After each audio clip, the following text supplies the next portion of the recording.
Alors bonjour tout le monde. Voilà, avec la permission du Rav, Shtita, d'abord vous dire combien je suis heureux de vous retrouver.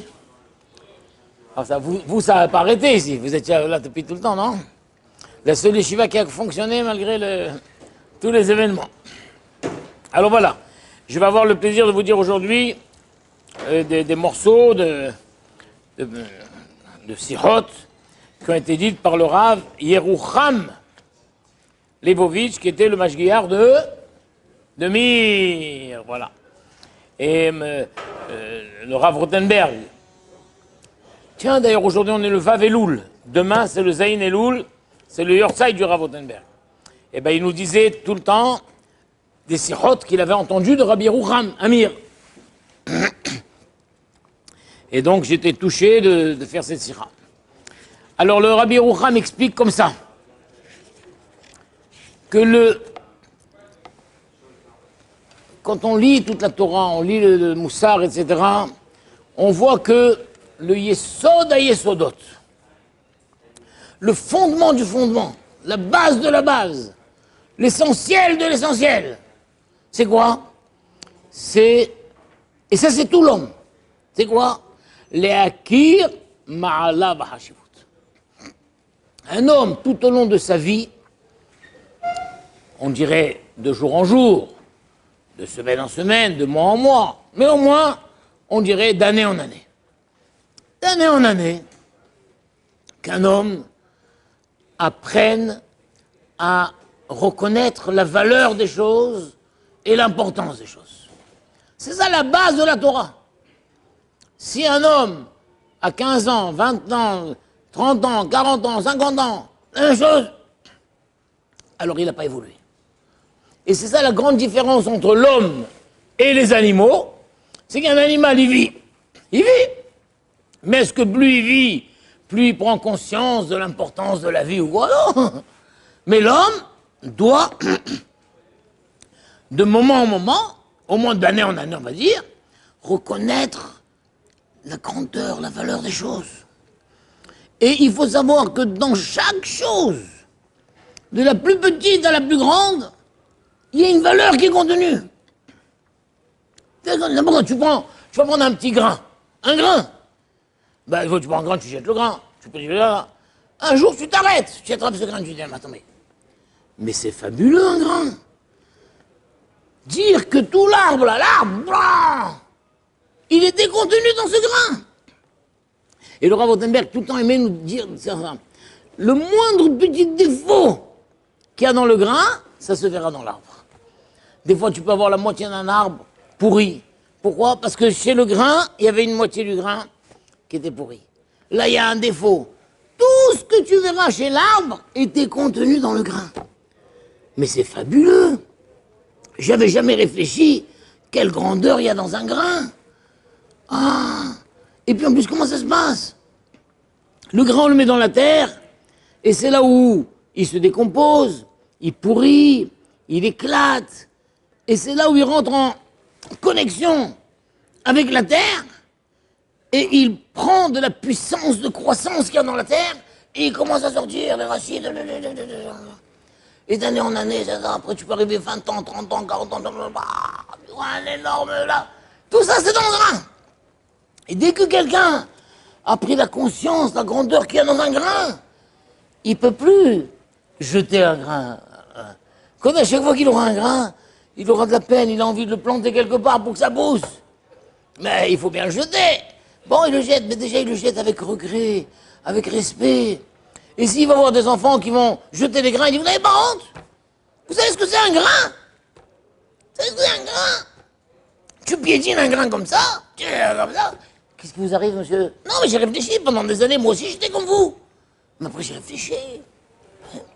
Et quand un homme il commence à réfléchir, toutes ses attitudes sont différentes. Il y avait même une histoire avec le Sabbat Meslobotka. Il se promenait dans Slobotka, et il y avait là-bas un attroupement et tout, qu'est-ce qu'il y avait? Il y avait un Chinois. Il y a un Chinois qui est arrivé à Slobotka, avec le chapeau chinois, et comme ça, et tous les enfants entendaient se moquer de lui et tout. Et le Chinois, il était désemparé comme ça. Sabbat Slobotka, il leur a écrit dessus. Vous n'avez pas honte? Vous vous moquez d'un Chinois? Vous savez pas que le thé qu'on boit, il vient de Chine? Le thé qu'on boit, il vient de Chine. Incroyable ça. Qui c'est qui envoie un Chinois, il pense au thé qu'il boit? Oui. Parce que quand le ravi boit son thé, il boit un jour, il s'arrête sur le thé, il dit mais le thé, c'est fabuleux. C'est fabuleux. À tel point que le thé, c'est fabuleux. Surtout le thé vert, pour la santé, c'est très très bon. Il y a tout. Ça guérit tout, le thé vert. Si quelqu'un qui boit régulièrement du thé vert, il est blindé. Le Rav Rothenberg Zatzal, une fois, je lui dis, Rav, comment vous imaginez le Olam Haba? Il me dit, un Stender, une Gemara et un verre de thé qui se vide jamais. Toi, tu bois, il est plein de Ça, c'est Olam Haba. Un Stender, une Gemara et un verre de thé. C'est beau, c'est pas beau? Donc un jour, quelqu'un réfléchit, mais c'est quoi le thé? Qu'est-ce que c'est cette plante merveilleuse qu'Hachem il a créée? Tu bois du thé régulièrement, tu es en bonne santé. Ça nettoie l'organisme, ça tout ce que tu veux. Et quoi, tu te moques d'un Chinois? Tu sais pas que le thé qu'on boit, il vient de Chine? Vous vous rendez compte quand c'est fort ça? Faut croire, parce que c'est quelqu'un qui s'est habitué à voir la grandeur qu'il y a dans chaque chose. Dans chaque chose, il y a une grandeur. Or, l'homme, le grand manque de l'homme, c'est que l'homme, il vit une vie routinière. La routine, le Shabbat, d'accord. La cacheroute, d'accord. Et l'homme lui-même, n'étant pas conscient de sa propre grandeur, alors il ne voit pas les notions avec grandeur. Mais tout le pari de la vie, c'est ça. Sors de cette médiocrité, sors de cette routine. Comme le passouk qu'il a dit à Koubourdi Benatati Lachem, Lev Hadash! Je vais vous donner un nouveau cœur. Ruach Hadasha! Ça, c'est l'appel d'Hachem envers l'homme. Sors de ta petitesse. Arrête de voir des mondes merveilleux comme si c'était des petites fourmis. Arrête-toi une fois et réfléchis. Qu'est-ce que c'est le Shabbat? Une fois, il suffit que quelqu'un dit Lecha dodi likrat kala pene Shabbat nekabela. C'est quoi cette phrase-là? Allons, sortons, likrat kala pene Shabbat nekabela. Quand Shabbat a un visage, on va vers Shabbat. Et puis quand Shabbat s'approche, on dit Boïkala, quand on lui parle à Shabbat. C'est quoi, j'ai pas compris. Mais c'est un personnage, c'est quelqu'un Shabbat. Il cherche, c'est quoi Shabbat? Ah, Miraji, que Shabbat c'est plein devant Hachem. C'est pas normal. Le dimanche, il a un partenaire, c'est le lundi. Le lundi, le mardi, il a un partenaire, c'est mercredi. Le jeudi, il a un partenaire, c'est vendredi. Et moi, je suis seul, j'ai pas de partenaire. Hachem lui a dit, t'inquiète pas, je vais te donner un partenaire. C'est le clan d'Israël. Quand tu arrives sur terre, tu restes pas dans la rue comme ça, je vais où maintenant, qu'est-ce que je fais? Rentre dans les maisons juives. Attends, j'ai pas compris. Mais on dirait que le Shabbat, c'est un personnage. Oui, bravo! Donc jusqu'à présent, je posais la question, mais c'est quoi un Shabbat? Donc elle est fausse, ma question, en vrai. C'est quoi la vraie question? C'est qui Shabbat? Bravo! Tu commences à comprendre. Donc c'est qui Shabbat? Je vous ai raconté, moi, quand j'étais à Marseille, je suis parti acheter un talit. Pas raconté cette histoire-là? Alors, j'étais à Marseille, un Shabbat, j'ouvre ma valise. Oh mince! Ma femme, c'est toujours elle, coupable, a oublié de me mettre dans mes valises le talit de Shabbat. Je dis peut-être que la tête dans les poches, j'appelle tout de suite. Allô? En Israël, dis-moi, je trouve pas dans la valise mon talit de Shabbat. Elle me dit, attends, oh, j'ai oublié de te mettre ton Shabbat, c'est pas possible. Quand je suis à Marseille et j'ai pas de talit de Shabbat, galoute, bégaloute, Qu'est-ce que je fais, moi? Je raccroche et je meurs ou je meurs et je raccroche? Qu'est-ce que je fais? Il était 3h moins quart. La personne chez qui j'étais, je lui dis, attends, il y a encore quelqu'un d'ouvert à cette heure-ci pour acheter un talit? Il me dit, putain, vous n'avez pas acheté un talit pour un Shabbat? Alors quoi? Je vais mettre mon talit de rôle? Je vais mettre un Shabbat. Attends, allô, madame machin chouette? Oui, vous êtes ouvert? Je ferme à l'instant. Je ferme à l'instant. Je dis, lui, Ravusan, besoin d'un talit, peut-être qu'il me connaît. Alors il dit non, parce que Rabuzan a besoin de t'aider. Rabuzan! Ah, je l'attends. J'attends. Ah, bah. Je prends un taxi, je fonce là-bas, je dis vous m'attendez, j'achète juste un talit pour Shabbat et je reviens. Ah, excusez-moi, je vous ai fait attendre. Non, c'est un plaisir pour moi. J'étais en avance pour Shabbat de toute façon, vous inquiétez pas, tout ça et tout. Voilà, donnez-moi vite, le plus beau talit, le plus cher, je prends, j'étais heureux. J'ai payé peut-être 200 € un talit. Merveilleux. 5 fois le prix en Israël. Bon. Magnifique, bah, qu'est-ce que tu veux? Alors, magnifique. J'étais l'homme le plus heureux du monde. Et alors, le chauffeur taxi qui était un non-juif m'a dit, excusez-moi, c'est quoi Shabbat? Je lui ai dit, non, monsieur, vous posez mal la question. C'est qui Shabbat? Il me dit, ah oui, c'est qui Shabbat? C'est un personnage. Il dit, mais c'est qui? Je peux pas vous dire. Je peux pas vous dire. J'ai laissé sur sa fin, c'est qui Shabbat? Tu comprends? C'est qui Shabbat? Et un jour, quelqu'un dit, je voudrais savoir c'est qui Shabbat. C'est qui ce Shabbat, ce personnage à qui on parle? On va vers lui, on l'accueille. Et c'est un personnage qui se plaint d'être seul, il veut un partenaire, c'est qui? Il dit, attends, c'est la première fois que tu poses la question, je vous promets, j'ai 50 ans, j'ai jamais réfléchi à ça. Bravo! C'est ce que Rabbi Yochai dit. D'année en année, il faut réfléchir à la grandeur des choses, à la grandeur des notions. Tu veux que je te dise c'est qui Shabbat? C'est la Shrina elle-même. La Shrina descend sur terre le Shabbat. Donc le Shabbat, en vrai, on n'est plus Bar Olam Hazé. On est Bar Olam Haba, la Shrina elle descend. Et la Shrina elle cherche où être accueillie. Et chaque juif, il accueille la Shrina, le Shabbat. Aïe, aïe, aïe. Oh, vous savez quoi? Depuis que j'ai pris conscience que c'est le Shabbat, chaque fois qu'on me dit Shabbat, je tremble. J'attends impatiemment le Shabbat à venir. Le Shabbat a pris chez moi une grandeur inestimable. Je suis heureux de dire, oui monsieur, je suis Shomer Shabbat. Avant j'avais honte de dire, oui, moi Shabbat. Monsieur, je suis Shomer Shabbat. Je suis fier de Shomer Shabbat. Depuis que j'ai réalisé ce que c'est le Shabbat. Bravo, c'est ça que Rabbi Yochai a dit. Les autres choses, n'importe quoi. La cache-route. Attends. Mais tous les philosophes disent, un homme est ce qu'il mange. Un homme est ce qu'il mange. Tu manges du chameau, t'as un chameau. Tu manges du singe, t'as un singe. Un homme est ce qu'il mange. Ah, oh là là, c'est incroyable. Donc nous, les juifs, on est limités dans ce qu'on mange. Quelle sorte d'animaux on mange, évidemment. On ne mange pas de rapaces. Les animaux rapaces qui sont là, on ne mange pas. On mange que des animaux gentils, doux. Un petit mouton, un petit vache. Et même ça, comme on lui mange, on lui fait la shrita, on lui enlève tout le sang, on lui fait ceci. Wow. Ah, mais c'est fabuleux. La cache-route, je ne savais pas. Donc c'est fabuleux. Ah! Et à un moment, non seulement il mange cachère, mais il va chercher la meilleure cache-route, la cache-route que c'est sûr que c'est cachère. C'est sûr que c'est cachère, c'est sûr. Ah oui, je ne mange que cachère. Avant, il avait honte de dire qu'il mange cachère. Maintenant, il dit, je mange cachère. Pourquoi? Parce qu'à peine tu lui dis le mot cachère, il y a en lui des images, que ce mot provoque en lui des images de grandeur. Et bien, ça qu'avait Ramzi, petit à petit, toutes les notions, du plus petit grain jusqu'au Shabbat, jusqu'au Kacher, n'importe quoi, quelqu'un me musa. Mais il rentre la mezouza, il voit des gens qui embrassent la mezouza, il rentre la mezouza, il embrasse, il sort. Il dit, il est lourd celui-là, il rentre, il embrasse, il sort, il embrasse, moi j'embrasse pas. Attends, mais t'as réfléchi un jour, qu'est-ce que c'est la mezouza? Je suis bon, je vais faire chemin, la mezouza, quoi. Ah, tu sais pas ce que c'est la mezouza? Tu sais, un palais.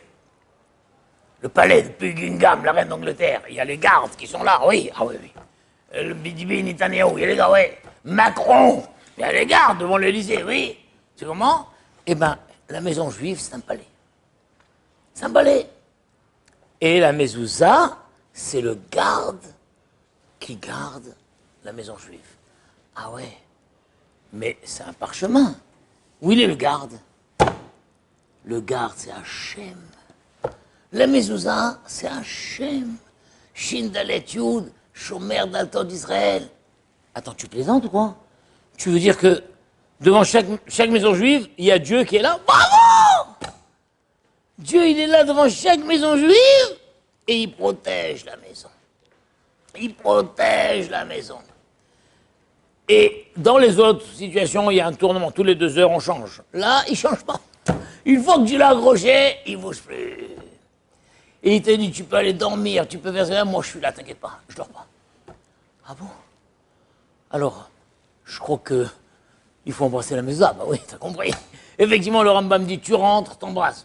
Tu sors, t'embrasses. Chaque fois que tu fais aller là, tu embrasses. Pourquoi? Tu embrasses Hachem. Hachem qui est là en train de garder ta maison. Tu comprends maintenant pourquoi la maison elle doit être cachère? Pourquoi tu dois acheter une belle maison à Mouderet? Rabbi Yehuda Hanassi, l'empereur Antonin, lui a envoyé un trésor en or. Rabbi Yehuda Hanassi, il a envoyé un échange, une mezouza. L'empereur a dit, c'est pas équilibré. Moi, je t'ai envoyé un trésor et tu m'envoies un parchemin. Il lui a dit, Majesté, le trésor que vous m'avez envoyé, maintenant, il faut que je mette des gardiens pour le garder. Moi, je vous ai envoyé un parchemin qui va lui protéger et garder vos trésors. Un jour, tu te mets à réfléchir, qu'est-ce que c'est la mezouza? Et dès qu'on te dit le mot mezouza, tu trembles. Et tu devrais aller voir comment on écrit mezouza, quels sont les modèles de mezouza qu'il y a. Ah, ça y est, bravo! Bravo, tu es dans la démarche qu'il faut avoir. Les brachot. Il y en a des fois, ils mangent sans brachot. Ah bon, tu fais pas la bracha avant de manger? Bon. Ah bon, c'est dommage. Pourquoi? Qu'est-ce qu'il y a? Bon. Ou alors il a fait... Et un jour, il commence à réfléchir. Mais c'est quoi en fait? C'est quoi la bracha? C'est quoi? La bracha, tu dis... Béni sois-tu Hachem, notre roi, le Dieu de l'univers, qui crée la pomme, qui crée la tomate, qui crée... Béni, ça veut dire quoi? Nous, on bénit Dieu? Ah oui, bravo. Tu veux que je te dise une chose? Quand tu manges une pomme, qui te dit qu'elle va repousser cette pomme? Moi, à ta place, la pomme, je la coupe et je la congèle pour mes enfants. Parce que si tu manges la pomme, peut-être tes enfants n'auront pas de pomme.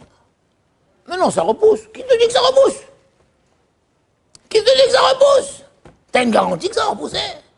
Attends, tu commences à m'angoisser, Razra, là. Razra. Tu sais qu'avec la pollution, tout ça va peut-être pas repousser. Il y en a qui disent qu'à la fin, on va tous mourir de faim. L'eau sera polluée. Les fruits n'ont plus de vitamines. Il y aura des vers qui vont attaquer partout. Razra. Eh ben, profite, t'as un cajot de pommes saines, congèle-les pour tes enfants. Angoissant. Mais rassure-toi, il y a un moyen d'échapper à tout ça. Quoi? La bracha. Quand tu fais la bracha et tu dis « Béni sois-tu Hachem d'avoir créé cette pomme », qu'est-ce que veut dire le mot « béni » ? Béni, c'est multiplication. Quand je dis à quelqu'un « je te bénis », ce béni, ça veut dire que tu te multiplies, que tes forces se multiplient, que tes enfants se multiplient, que ta richesse se multiplie. Eh bien, moi, je bénis Hachem, ça veut dire Hachem, je bénis ton intervention dans le monde. Et je t'en supplie, Hachem, de même que j'ai mangé cette pomme, fais en sorte qu'elle repousse, cette pomme. Et Hachem, il dit, rassure-toi.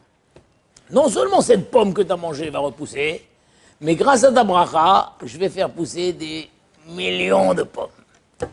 Et non seulement toi, tu as mangé une golden, mais il y aura toutes les sortes de pommes. Vous savez qu'on a recensé 500 sortes de pommes dans le monde. Les vertes et les rouges et les roses, il y a 500 sortes de pommes. J'étais une fois en Normandie, dans un endroit, et cet endroit avait fait recenser toutes les sortes de pommes du monde. Il y avait un arbre de chaque chose. 500 sortes. Mais ne sont commercialisées qu'une dizaine de sortes peut-être. Mais en vrai, il y a 500 sortes de pommes. Hachem dit, tu fais quoi? Grâce à ta bracha, je vais faire repousser toutes les sortes de pommes. Mais puisqu'on en est là, non seulement des pommes vont pousser, mais il y aura des poires et des oranges et des... Tous les fruits de l'arbre vont repousser grâce à ta bracha. Ah, attends, mais si c'est comme ça, moi je vais faire le Europe. Et si je mange une tomate, ça repoussera? Oui! Les tomates repousseront et les concombres repousseront. Ah bah oui! Mais moi je passe longtemps à faire les brachot, vas-y! Vas-y, oh là là, depuis que j'ai compris ce que c'est que la bracha. Alors, chaque fois, je je crève d'envie de faire une bracha. Il y avait le Rabbi Aaron Mikarlin. Vous connaissez Aaron Mikarlin? Celui qui a écrit Ka'er Sov Noam Shabbat. Aïe, aïe, aïe, aïe, aïe. Amatem na na na na na la terre. Michaud de c'est bon là. Mais Mikarlin. Alors lui, tous les matins après la tfila, le shamash lui apportait une pomme rouge, il faisait la bracha, il mangeait la pomme. Alors un chassid, il a vu que le Rav fait une bracha tous les matins. Alors lui aussi, il a pris l'habitude. Il prenait dans son cartable une pomme rouge. Quand le Rav commence à faire la bracha, lui aussi. Bon, mais il observait le Rav, il dit, il y a quelque chose, c'est pas pareil. Il y a quelque chose, une différence. Le Rav, il a vu de loin, il a dit, dis-moi, je te dis qu'il y a une différence entre toi et moi. Oui, je vais te dire. Moi, j'ai pas faim. Mais quand je viens à la choule, je passe par un pommier. Je vois ces belles pommes. Et j'ai envie de faire la bracha. J'ai envie de m'arrêter devant l'arbre et de dire Baruch ata Hashem Elohim bo peretz. Mais on n'a pas le droit de faire, c'est bracha levatala.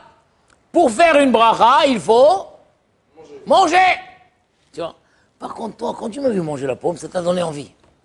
Tu comprends? Et pour manger, il faut faire une bracha. Donc toi, tu fais la bracha pour manger. Moi, je mange pour faire la bracha. Vous avez compris comme c'est vous ça ou non? Moi, je mange. Donc dès que quelqu'un a pris la notion de la beauté, la grandeur d'une bracha, il veut faire la bracha, en vrai. Il veut faire la bracha. Et donc il cherche à manger ça, parce qu'il veut faire la bracha. On dit, mais dis, on t'a changé, toi. Avant, tu mangeais sans brachot. Après, on te voyait faire la bracha, blablabla. Et maintenant, tu fais la bracha à voix haute, tu fais la bracha, dis amen, dis amen. Baruch ata Hashem Elohim bo peretz. Wow, t'es devenu religieux, toi, ou quoi? C'est vraiment, non, c'est parce que simplement, j'ai commencé à réfléchir et j'ai réalisé la grandeur de la bracha. Vous avez compris? Toute la vie, c'est de réaliser, de prendre les notions, de réaliser. Il faut savoir que ça, c'est pas naturel. Pourquoi c'est pas naturel? Parce qu'un homme, lui-même, n'est pas conscient de sa grandeur. Lui-même, il se voit comme quelqu'un de médiocre. Alors, si lui, il est médiocre, pourquoi les choses ne seraient-elles pas médiocres? Et puis l'homme, il a tendance à s'enfermer dans une routine. Et ben, le travail de l'homme est de se dire, non, je veux sortir de cette routine. Je veux apprendre à donner un sens à toutes les choses. Je veux sortir de ma petitesse. Je veux arrêter de voir des choses énormes comme de petites fourmis. Des petites fourmis. Non, les choses ont un sens. Le Shabbat, il a un sens. La cacheroute, elle a un sens. Les brachot ont un sens. Le limud Torah. Moi, j'étudie. Mais plus ça va, plus je lis partout que le limud Torah, c'est ça qui tient le monde. C'est ça qui tient le monde. Et si Hazé Shalom, il y avait un monde où on arrêterait d'étudier la Torah 1/10 de seconde, pop, le monde, où il est le monde a disparu. 1/10 de seconde. Comme si quand il y a une coupure d'électricité, bam, coupure d'électricité, voilà, toutes les montres, ça il faut tout remettre. Une coupure d'électricité, tous les ordinateurs, les trucs, allez, il faut tout redémarrer. Une seconde. Sans l'étude de la Torah, le monde y disparaîtrait. C'est pour ça que quand Hachem a vu que les générations devenaient fatiguées, et le soir, ils n'étudiaient plus. Avant, la Torah était en permanence. Tu vas à Yerushalayim, rien que l'étude d'Yerushalayim suffit. 24 heures sur 24, les gens ne dorment presque pas. Le Gaon de Vilna ne dorme presque pas. Mais quand les générations sont fatiguées et dormaient, Hachem a fait qu'on a découvert l'Amérique. Ce qui fait que quand nous on dort, en Amérique ils se réveillent. Quand en Amérique ils dorment, nous on se réveille. Hachem a fait que le système solaire et tout ça, et avec tous les pays, fait que il y a l'étude de la Torah 24 heures sur 24. Il n'y a pas un moment où tout le monde dort. Il y a tout le temps. Ceux qui dorment, réveillent. Vous vous rendez compte? De quoi moi je suis Bachor Shiva? Donc par mon étude, je tiens le monde, je sauve le monde. Bravo! T'as réalisé maintenant? Oh là là. Mais c'est grandiose ça, bravo! Et ton étude te protège ta famille, tout ça. Plus ça va, plus je prends conscience de la grandeur du nom de la Torah. Et comme ça dans tous les domaines. Et la grandeur de ça, les notions maintenant, le émet. Le émet. J'ai lu un article où on me dit que si Hachem, il m'envoie une lettre, imagine Hachem, il t'envoie une lettre. Comment t'appelles toi? Israël. Mon cher Israël. Mon cher Israël, est-ce que tu sais que je t'aime beaucoup? Est-ce que tu sais que j'ai prévu ceci? Est-ce que tu vas... Et il signe. Comment Hachem il va signer la lettre? Hein? Hachem, il va écrire peut-être Yud Kevavke, Hachem, oui. Eh ben non! Hachamim disent que quand Hachem signe une lettre, il signe pas Hachem, il signe Emet. Aleph, Mem, Tav. Chotmo shel HaKadosh Baruch Hu, Emet. Vous avez compris? Quoi? Le Emet, c'est ça la signature d'Hachem. Le Emet, c'est divin. Chaque fois que tu dis le Emet, tu es avec Hachem, c'est divin. Et le Sheker, c'est la signature du Satan. Sheker, d'ailleurs même les Emet, toutes les lettres Emet, il y a 2 pieds sur les, bam, il tient. Le même, il y a là-bas, bam. Le Tav, 2 pieds, il tient. Chaque lettre du mot Emet, elle tient bien. Sheker, hop, Sheker, le signe, il est pointu, il tombe. Le coup est pointu, il tombe. Le résultat, le Sheker ne tient pas le Emet. Donc chaque fois que tu dis le Emet, sache que tu es, c'est divin. Et bien, à force de journée, tu, à chaque fois, tu racontes des sottises, tu racontes des sornettes. C'est du Sheker du matin jusqu'au soir. C'est le Satan, ça. Je savais pas. Ah, après, maintenant, le Emet. Le Emet. Il y avait quelqu'un, un grand rave, c'est le Emet. Le Emet. Il y a un barouchement qui a commencé, il dit, moi, je vais travailler le Emet. Quand il a entendu cette histoire que je vais raconter, ce Rav faisait le Emet, tout le temps Emet. Un jour, un contrebandier est venu, il a dit, Rav, la police me cherche et j'ai de la marchandise de contrebande. S'ils viennent chez moi, je suis perdu. Voilà, Rav, ils viendront jamais chez vous. Voilà, gardez-moi ça. Le Rav lui dit, d'accord, et si quand même la police vient chez moi, qu'est-ce que je dis? Non, vous dites que vous n'avez pas. Mais je peux pas, c'est pas Emet. C'est pas Emet. Mais comment, Rav, vous n'allez pas me dénoncer? Je vais pas te dénoncer. Mais si la police va me demander, vous avez de la marchandise, je dis oui. Non, Rav, vous pouvez pas dire oui. Mais quand je dis non, je peux pas. Je peux pas. Le Rav, toute la nuit, il était bébé Allah. Qu'est-ce que je fais? Je peux pas mentir. Il dit non, parce que si vous dites non, la police ne va pas fouiller chez vous, parce qu'ils ont une vénération pour vous. Je vous dis non, c'est tout. Ils vont pas fouiller. Je peux pas dire non, je peux pas. Le Rav, toute la nuit, il dort pas. Et l'autre, toute la nuit, il dort pas. À la fin, il dit non. J'ai mis vraiment le Rav dans une situation très délicate. Je vais aller chez lui, je vais reprendre le paquet. Et c'est tout. Il va le matin, il tape, on n'en y a pas. Il rentre pour dire au Rav, je récupère le paquet. Et le Rav, tiens, il était mort. Tu comprends? Le Rav ne pouvait pas supposer qu'il va dire Sheker. Et à la fin, il a fait une crise cardiaque, il est mort. Vous comprenez? Tellement le Emet. Donc quand ce Bachour il a eu ça, il a dit moi aussi je vais le Emet. Alors il a commencé à le Emet. Et le Rav, son Rosh Yeshiva, une fois, a voulu voir s'il tient bien sur le Emet. Alors le Rosh Yeshiva, il a servi des gâteaux aux Bachourim. Après, alors il leur a dit, il y en a qui veulent encore du gâteau. Chacun dit non. Lui, il a dit oui. Oui, puisqu'il dit le Emet. Il a donné. Les autres l'ont regardé comme ça. C'est pas poli ça. Troisième fois, le Rav, quelqu'un voudrait du gâteau? Non. Et lui, je voudrais bien. Voilà. Et l'autre le regarde comme un sauvage. Mais c'est quoi cette éducation? Mais lui, il n'a pas le choix. Il a décidé de dire le Emet. Et le Rav voulait voir s'il va tenir. À la 4e fois, le Rav dit, tu voudrais du gâteau? Il dit la vérité, Rav. Oui. Mais ça se fait pas. Ça se fait pas, non. Mais la vérité, je veux. Il a dit bravo, continue comme ça. Continue comme ça. Tu comprends? Continue comme ça. Donc quelqu'un dit, moi, le Emet, c'est moi cette année je vais travailler le Hémet, j'en ai marre du shaker, de mon Hémet. Tu sais comment? Toutes les... Tiens, des fois quelqu'un va réfléchir. La famille, mais la famille, c'est important la famille. C'est important, j'appelle jamais mes parents, je fais comme ça tout, allez, réfléchis. C'est ça que la Mishnah dit. Eve Zahir b'mitzvah kala kebahamura. Fais attention à la plus petite mitzvah comme la plus importante. Parce qu'en vrai, même la petite mitzvah, à tes yeux, c'est un petit grain. Elle a sa grandeur. Il n'y a rien au monde qui n'a pas sa grandeur. Réfléchis à trouver la grandeur dans chaque chose. Et surtout maintenant, de quoi tu es composé? Tu es composé d'un gouffre, d'une neshama. Réfléchis à toi. Quelqu'un dit, je sens pas ma neshama. Ah bon, tu sens pas ta neshama? Pas compris? Ça t'arrive jamais d'avoir des remords, par exemple? Tu as des remords? J'ai des remords. J'ai pas dormi toute la nuit. Mais ça veut dire quoi? Un corps n'a pas de remords. Un corps, tu le tabas, j'ai mal, j'ai mal. Mais là, j'ai mal, j'ai mal au cœur, j'ai mal.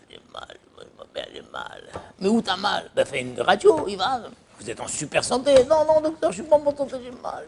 Je me sens pas bien. Je dors pas, j'arrive pas à dormir. J'ai plein de remords dans la tête. Ah bah, alors c'est pas votre corps qui est malade, c'est votre neshama. C'est quoi? Neshama! Et toi, tu dis que tu sens pas ta neshama? Et quand t'as des rêves, et quand un corps, il a envie, la fin de... Mais toi, t'as des idées, des choses. Tu as des regrets. Tu as comme ça, tu as des aspirations. Tout ça, neshama! Ah bon? Mais si j'ai une neshama, alors il faut prendre soin d'elle. Bravo. De même que ton corps, tu prends soin de ton corps. Tes vêtements, tu prends soin de tes vêtements. Tu les frottes de temps en temps, tu les laves de temps en temps. Ton corps, tu le laves aussi de temps en temps. Eh ben, ta neshama aussi, il faut la laver. Il faut la nettoyer. Ah bon? Mais comment qu'on fait ça? Comment qu'on fait ça? Ben, c'est toute la Torah. Tu dois savoir que, d'abord, le soir, quand on dort, Hachem, il nous prend la neshama, il la nettoie, il donne un petit coup de... Comme avec le plumeau, comme ça. Hop. Des fois, tu as une bibliothèque, tu passes la main comme ça. Oula! Ça fait longtemps qu'on n'a pas passé le plumeau. Elle appelle la femme de ménage. Alors, elle n'a pas passé le plumeau. Je vous promets, madame, que j'ai passé le plumeau. Ah ben non, regardez, hop là. Attention, la prochaine fois, je vous licencie. Ah, passez le plumeau. Eh ben, Hachem, tous les soirs, il nous prend les chamas, il passe le plumeau sur les chamas. Le matin, le Kuzari dit, entre le réveil et la shachrit, ça y est, il y a déjà la poussière qui est tombée. La poussière. À shachrit, ça nettoie. De shachrit à mincha, il y a de nouveau de la poussière. Mincha nettoie. De mincha à arvit, il y a de nouveau de la poussière. Arvit nettoie. Et la nuit, on nettoie. Mais ça, c'est un coup de plumeau comme ça. Le Shabbat, c'est un bon bain. La neshama, on lui donne un bon bain. Le gars, un vendredi soir, il rentre à la choule. Non seulement lui-même, il a pris son bon bain et tout. Il est là, il se sent bien. Ah, je sens, bah, tu vois, je dis, oh, qu'est-ce que t'es beau, t'es lumineux, t'es bien. C'est quoi? Il n'y a pas que la douche qui a fait ça, c'est parce que la neshama, elle a été nettoyée. Mais cette fois-ci, c'est pas au plumeau, c'est à l'eau avec un bon savon. Arrivent les Chagim, Pessah, Shavuot, Sukkot. Là, c'est un nettoyage à la brosse.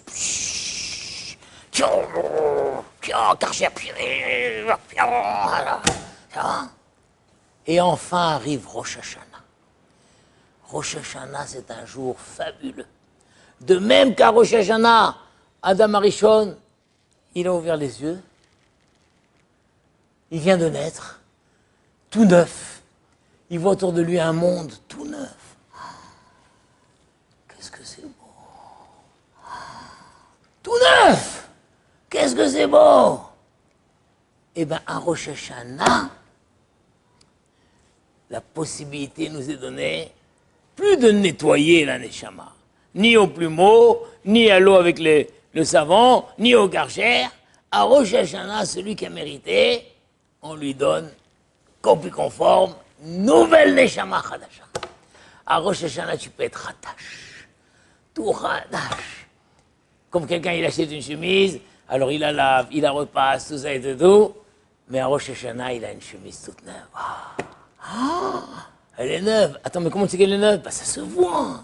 Ça se voit, elle a encore les plis d'origine comme ça. Ah. Qu'est-ce que c'est ce bonheur de mettre une chemise neuve? Après, quand tu la laves et tout, c'est déjà différent. Mais la neuve, tu la vois, elle est neuve, tout le monde voit. Quoi, ça se voit qu'elle est neuve? Ah bah oui. Ah bah oui, le col, il est bien, les manches, ils sont bien. Ah là là, c'est neuf. Rosh Hashanah, tu reçois une neshama toute neuve.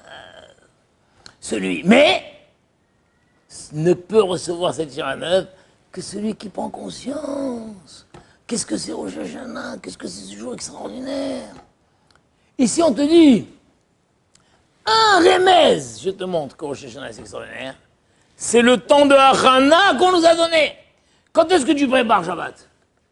Le mercredi. Oui, 3 jours avant. Quand est-ce que tu commences à préparer Rosh Hashanah? 1 mois avant. Elul. Elul! תקיעת שופר, שליחות, בן אדם עליך נרדם, קום קרא ותחנונים. זאת אשכנז שווה בה. אדון הסליחות בוחן לבבות, סליחות, אלול, תהילים. מה זה? C'est quoi אלול? Elul, c'est un mois de Hachana incroyable. À tel point, Rabbi Yocham, il dit que quand on se rend compte à Elul, d'accord, les gens ils se demandent, oh, t'es super bronzé, c'était où? C'était là, tout était cette année. Ah, c'est quoi? T'as pris un produit bronzage et tout? Non. À Elul, la question c'est, comment va ton Elul? Où tu en es dans ta Elul? Ben, j'ai pas démarré. Pourquoi t'as pas démarré? Ben, je sais pas. Allez, il reste encore 25 jours, démarre, continue. La semaine après, alors, t'as démarré dans Elul? Oui, ça y est, j'ai commencé un petit peu. J'ai démarré, qu'est-ce que tu fais? Ben, j'ai fait des Ilim, et puis j'ai fait un petit peu, j'ai contrôlé mon djibour, et puis j'ai essayé de faire ceci. Ah, c'est bien ça. Où t'en es dans Elul? Elul, c'est un événement. Que là-bas, il te disait que quand on faisait à Rosh Chodesh, et on annonçait, et cette année, le mois de Elul sera jeudi et vendredi. Quand le Chaler Sibour dit Chodesh Elul, bah, il y en a qui s'évanouissent. Il y en a qui s'évanouissaient, le grand Sadikim. Il y en a qui se mettent à trembler. Là-bas, il te dit que même les poissons dans l'eau, ils tremblent quand on dit Elul, Elul. Il y en a Elul qui quittent leur maison, comme vous qui avez raison. Ils vont dans les yeshivas, il y en a Elul qui ne parlent pas un mot. Elul. Mais c'est pas Elul en soi. Elul, c'est toute ma Hachana devant Rosh Hashanah. Donc je ne peux pas commencer à imaginer ma Hachana tant que je n'ai pas réalisé qu'est-ce que c'est Rosh Hashanah. En 2 mots, Rosh Hashanah, c'est la possibilité d'une nouvelle Neshama. Et donc même si quelqu'un, ça fait 20 ans qu'il est en galère et tout, il dit, ben, il n'y a pas de raison que ça change. Si! Il y a toutes les raisons que ça change. Mais comment tu veux que ça change? Avec une nouvelle Neshama.